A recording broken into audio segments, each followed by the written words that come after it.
आज हम सीखेंगे एक English phrase just in case. इसका यूज हम तब करते हैं जब हम किसी अनएक्सपेक्टेड सिचुएशन के लिए प्रिपेयर होके चलते हैं। इसको एक सिचुएशन से समझते हैं। मान लीजिए आपके घर कुछ गेस्ट्स आने वाले हैं, तो नॉर्मली हमारी मम्मी यही बोलती हैं कि गेस्ट आने वाले हैं तो कुछ एक्स्ट्रा स्नैक्स प्रिपेयर करके चलेंगे, कहीं कम ना पड़ जाएं। तो ऐसी सिचुएशन में आप इंग्लिश में बोल सकते हैं I will prepare some extra snacks just in case. मान लीजिए आपको कहीं बाहर जाना है और आप अपने साथ प्रिकॉशन के लिए अम्ब्रेला साथ रख लेते हैं कि कहीं बारिश ना हो जाए। तो आप इसको बोलेंगे I will take an umbrella just in case it rains.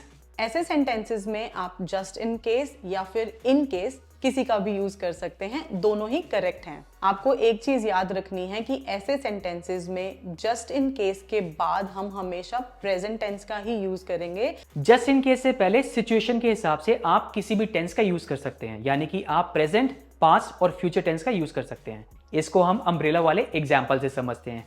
Present tense में आप बोल सकते हैं I always bring an umbrella just in case it rains.